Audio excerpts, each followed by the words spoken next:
Desbravador, desbravadora, tudo bem? Meu nome é Bruno e hoje vamos para o capítulo 8 do livro Nossa Herança. Então, vamos conhecer um pedacinho, desta parte do livro, com o tema Continua a expansão das missões. Então, começa a ser pregado a todo mundo, à volta de Jesus. Então, por volta de 1905, o Programa de Missões Estrangeiras estava em plena operação em cada continente. O Espírito de Deus estava guiando homens à verdade. Por exemplo, Cadwell em 1905, McElner em 1906 levaram a mensagem às Filipinas.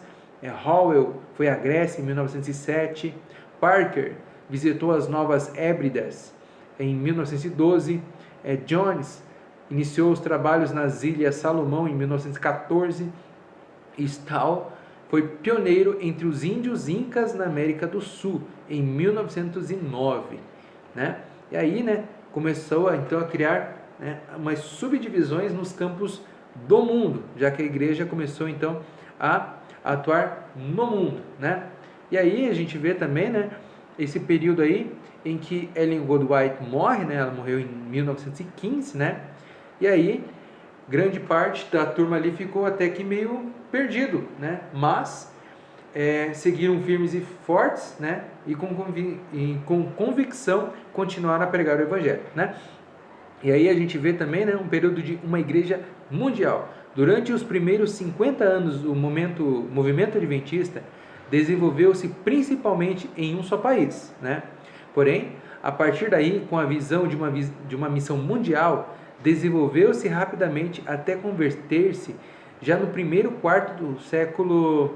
XX, em uma igreja de dimensões mundiais. Durante esse período, a igreja sobreviveu à Primeira Guerra, de 1914 a 1918, e também, quando em 1922 o pastor Daniels deixou a responsabilidade de presidir a Associação Geral, sentiu a necessidade de um líder que tivesse uma visão internacional e uma clara compreensão das missões estrangeiras.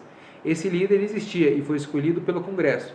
Tal homem era Spicer, que havia sido secretário da Associação Geral durante 20 anos e havia visitado muitos países.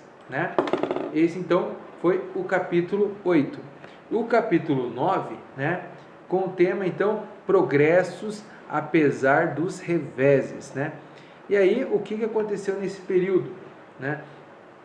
O último pioneiro, a última pessoa que começou ali, deu o start mesmo na igreja, morreu, que foi Longbourn, em 1924. Então ele marcou, o fim da era dos pioneiros, E aí a gente vê esse grande período aí de depressão, Novamente o pessoal ficou de novo triste, claro, morreu um dos pioneiros, Mas, eles começaram então a se expandir mais e mais e continuaram com a missão, E as primeiras lanchas então missionárias foram enviadas, Aqui a gente vê um pouquinho também, da questão da América do Sul. A ideia de realizar uma obra médico-missionária itinerante no Rio Amazonas, utilizando lanchas adaptadas para isso, nasceu no coração de um jovem alemão chamado Hans Mir.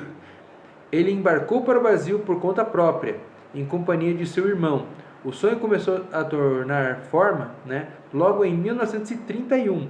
Dois enfermeiros, então, Leo Hallowell e sua esposa Jessie, puseram em serviço a primeira de uma série de lanchas chamadas Luzeiro, que mais tarde se tornariam em uma frota de lanchas médico-missionárias, que navegavam até o dia de hoje. Elas navegam até o dia de hoje, pelo Amazonas e por outros rios da América do Sul. A primeira lancha de Hallowell foi comprada por acidente, porque não havia dinheiro para construir uma clínica.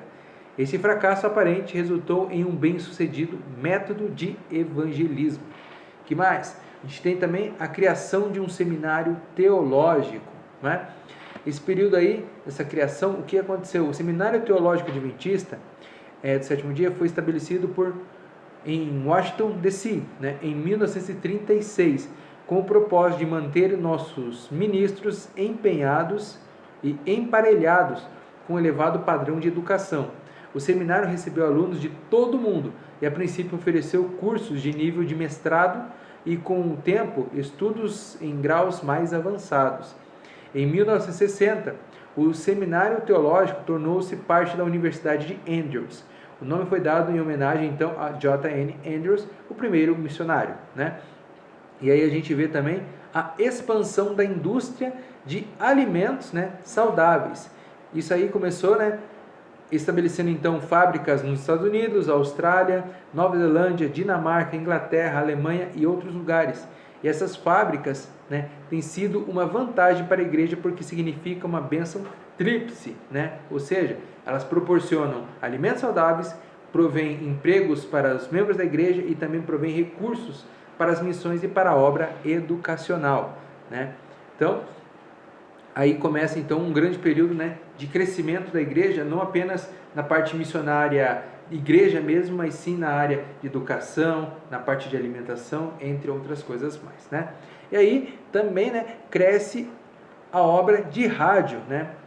E é interessante a gente ver que o pioneiro da radiodifusão adventista, né, foi o Sr. Richards.